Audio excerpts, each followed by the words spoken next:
तो गाइस मैं हूं अंकित और आप देख रहे हैं रेसलिंग फैंस नेटवर्क। शुरू करेंगे भाई अपनी बातों को हम लोग सबसे पहले कोडी रोड्स से। तो भाई Cody Rhodes and brandy Rhodes इनकी फैमिली को लेके भाई एक गुड न्यूज़ है। इन लोगों की ऑलरेडी एक बेबी डॉटर थी, आपको मालूम होगा, एंड अभी एक और न्यू बेबी डॉटर भाई इन्होंने अपने फैमिली में वेलकम की है।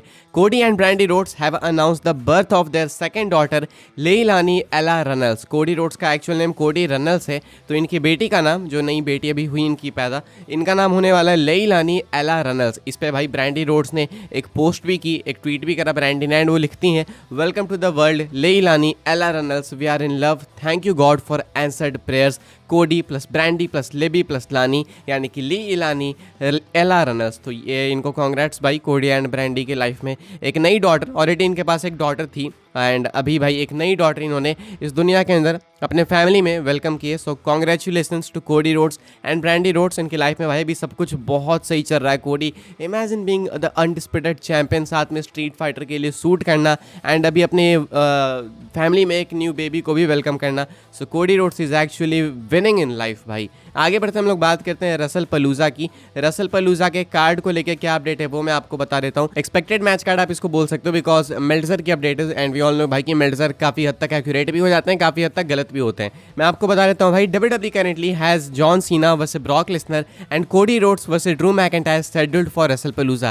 कहना है मेल्टजर का रेस्टिंग ऑब्जर्वर न्यूज लेटर में कि डब्ल्यूडब्ल्यूई वालों ने प्लान कर रखा है, शेड्यूल कर रखा है रसल पलूजा के लिए John Cena and Brock Lesnar का मैच एंड साथ में कोडी रोड्स ड्रू मैकिंटायर का मैच, यानी कि अनडिस्प्यूटेड डब्ल्यूडब्ल्यूई चैंपियनशिप का मैच। तो यहाँ पे भाई फील्डिंग जो है वो बिल्कुल सेट दिख रही है रसल पलूजा के लिए, लेकिन इसमें भी एक ट्विस्ट है। वो क्या है मैं आपको आगे बताऊंगा, लेकिन फिर भी तुम देखो तो रसल पलूजा के लिए भाई अगर ये दो मैचेस कंफर्म हो जाए तो मजा आ जाएगा। कोडी एंड ड्रू मैकिंटायर एक रेसलिंग मैच, बहुत कमाल का मैच हो सकता है। कोडी ने भी प्रूव किया समरस्लैम में कि वो अपनी लिमिट्स को किस तरीके से एक्सीड कर सकते हैं। मैकिंटायर का हमको पता है भाई कि एक परफेक्ट प्रोफेशनल रेसलर है, हर तरीके से मैकिंटायर परफेक्ट है। तो इनका मैच अनडिस्प्यूटेड टाइटल के लिए बहुत अमेजिंग होगा। भले प्रेडिक्टेबल होगा, भले हमको पता है कि शायद से यहाँ पे हो सकता है कि मैकिंटायर नहीं जीतें, ज़्यादा चांसेस उनके नहीं जीतने के, लेकिन फिर भी मैच अच्छा होगा। जॉन सीना लेसनर का मैच अनप्रेडिक्टेबल होगा, पता नहीं हमें कि कौन जीतेगा, क्योंकि लेसनर अभी वापस आए हैं, जॉन सीना अपने आखिरी दिनों में चल रहे हैं। क्या जॉन सीना हारेंगे? इनके फ्यूड क्या सिर्फ एक मैच के लिए होने वाले या फिर मल्टीपल मैचेस के लिए, वो सब कुछ देखना है। तो इसीलिए रसल पलूजा वाला जो इनका मैच है वो काफ़ी हद तक अनप्रेडिक्टेबल होने वाला है। तो ये कुछ है भाई जॉन सीना एंड लेसनर के मैच को लेकर अपडेट। इनका मैच आपको रसल पलूजा में देखने को मिलेगा विथ कोडी रोड्स एंड ड्रू मैकिंटायर। इसके अलावा भी आपको 3 मैचेस और देखने को मिल सकते हैं। एक्सपेक्टेड है कि रसल पलूजा के कार्ड में 5 मैचेस होने वाले हैं। बहुत ही बड़ा इवेंट नहीं होने वाला, बड़ा इन टर्म्स ऑफ लेंथ की मैं बात कर रहा हूँ, लेकिन ESPN पे होगा, तो इसलिए डब्ल्यूडब्ल्यूई को शो के हिसाब से एक मेजर शो इसको प्रेजेंट भी करना है। तो इसलिए ये 2 मैचेस आप मान सकते हो कि आपको रसल पलूजा में देखने को मिलेंगे। आगे बढ़ते हम लोग बात करते हैं कोडी रोड्स की। अभी मैं आपको बोल रहा था पिछली अपडेट में कि कोडी वाले मैच में स्टिल एक डाउट है, क्या है वो मैं आपको बता देता हूँ। अभी मेल्टजर का ही कहना, ये अपडेट थी कि कोडी मैकिंटायर का मैच होगा रसल पलूजा में, ऐसा आप एक्सपेक्ट कर सकते हो। डब्ल्यूडब्ल्यूई वालों ने शेड्यूल करके रखा है, ये बोला मेल्टजर ने। लेकिन सेम ही रेस्टिंग ऑब्जर्वर न्यूज लेटर के एडिशन में मेल्टजर कहते हैं कि कोडी रोड्स जो है फिल्म कर रहे हैं फिलहाल स्ट्रीट फाइटर, वो 20 सितंबर तक जाके खत्म होने वाला है, यानी कि 20 सितंबर तक आपको कोडी रोड्स फ्री होते हुए दिखेंगे। अब 20 सितंबर को तो भाई आपका रसल पलूजा है, तो एक्सपेक्ट करो कि अगर कोडी 20 तक फ्री हो रहे हैं तो वो बिल्ड कब करेंगे मैकिंटायर के साथ मैच। अब 20 का मतलब एग्जैक्टली चलो 20 नहीं होता है, कोडी मान लो 15 सितंबर को ही फ्री हो जाते हैं, तो भी कोडी बिल्ड कहाँ करेंगे भाई? आखिरी के 5 दिनों में कोडी मैकिंटायर का मैच बिल्ड कैसे होगा? मैकिंटायर अकेले क्या करेंगे मतलब इतने दिनों में? एंड अगर मैच बिल्ड हो भी जाता है किसी भी तरीके से, तो तुमको लगता है कि उतना इंटरेस्ट बन पाएगा? मतलब ये तो जबरदस्ती वाली बात होगी ना कि कोडी को बस फिट किया जा रहा है रसल पलूजा में, वहां पे कोडी सूट करेंगे, स्ट्रीट फाइटर खत्म करेंगे 20 सितंबर तक, एंड 20 सितंबर को ही अपना रसल पलूजा है। तो कैसे होगा? ये डेट्स आपस में क्लैश कर रही है। मेल्टजर खुद ही बोल रहे हैं एंड खुद ही भाई कुछ ऐसी भी अपडेट दे दे रहे हैं जो कि इस सेम चीज़ को भाई कहीं ना कहीं कट भी करती है। काफ़ी कन्फ्यूजन है, कोडी कब आएंगे कब नहीं आएंगे एग्जैक्टली नहीं पता, चीज़ें कन्फ्यूजिंग है। कोई क्लियर अपडेट आएगी तो मैं आपको बताऊंगा, अभी सब कुछ काफ़ी फॉगी दिख रहा है, एग्जैक्टली कुछ पता ज़्यादा चल नहीं रहा है। आगे बढ़ते हम लोग बात करते हैं अगली स्टोरी के बारे में, जो कि क्रिस जेरिको को लेकर। तो भाई PW इनसाइडर एलीट की अपडेट निकल के सामने आई है क्रिस जेरिको को लेकर, इनके सिचुएशन को लेकर। कहा जा रहा है there's been conversation within WWE about Chris Jericho returning among a lot of talents that were heard from this week. The belief is Jericho has made overtures to see whether WWE has interest in him if when his AEW deal expires.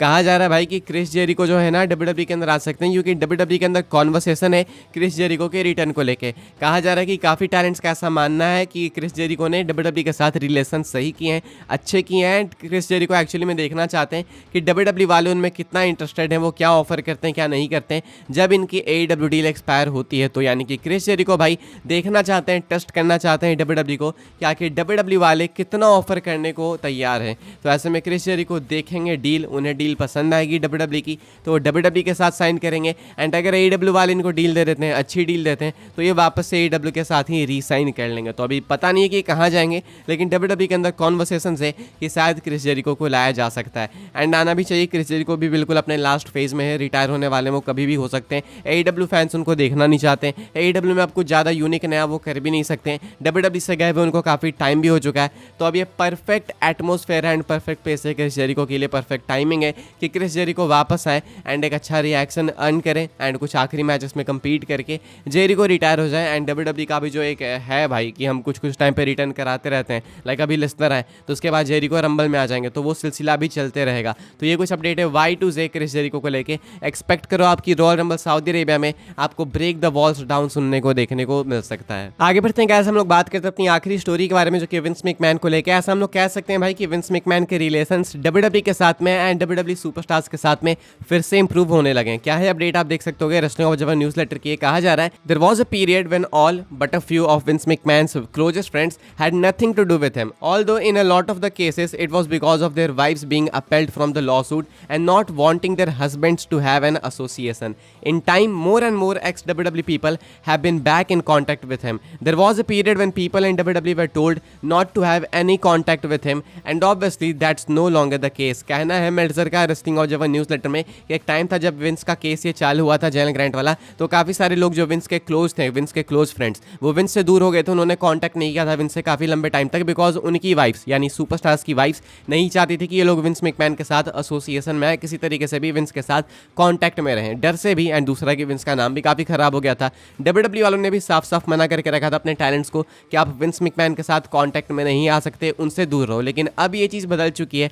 अब वो जितने भी पुराने superstars थे जो कि wins के साथ पहले हुआ करते थे, वो वापस विंस के साथ टच में आ चुके हैं। WWE वाले भी अब नहीं रोक रहे हैं कि आप विंस से बात मत करो। WWE वालों ने भी अलाउ कर दिया कि ठीक है आप जाओ विंस से बात कर सकते हो। तो फैंस का मानना है कि लेसनर को वापस ला के WWE वालों ने एक टेस्ट रन अपना कर लिया है कि हाँ लेसनर आए। कंट्रोवर्सी के बाद लोगों ने स्टिल एक्सेप्ट किया। तो क्या आप कुछ समय बाद बारी आने वाली है विंसेंट केनेडी मैकमैन की? क्या विंस मैकमैन को भी ऐसे ही धीरे धीरे करके WWE लीगल टीम कर देगी अप्रूव एंड उसके बाद वो वापस आ सकते हैं WWE के अंदर? कहानी में अंतर ये है कि विंस मैकमैन एक सुपरस्टार नहीं है, तो जब भी आएंगे वो क्रिएटिव रोल में ही आएंगे। इसके लिए TKO के हायर अप्स का जो है ना भाई इस चीज़ के लिए सहमत होना काफ़ी ज़रूरी है कि हाँ विंस को लाएंगे तभी विंस आएंगे। फिलहाल भाई इस वाली वीडियो के लिए सारी अपडेट्स थी। आई होप आपको इन्फॉर्मेशन मिले तो वीडियो को लाइक कीजिएगा, शेयर कीजिएगा, सब्सक्राइब कीजिएगा चैनल को, ताकि आने वाले टाइम के अंदर आपको और भी सही WWE की अपडेट्स वगैरह टाइम टू टाइम देखने को मिलते रहे। फॉलो कर सकते हैं आप लोग मुझे इंस्टाग्राम एंड ट्विटर पर, लिंक आपको मिलेगी डिस्क्रिप्शन में। ज्वाइन कर सकते हैं व्हाट्सएप चैनल को, उसके लिंक है डिस्क्रिप्शन में। मिलूंगा मैं आपसे अगले वीडियो में जल्दी ही, तब तक के लिए goodbye, thanks for watching.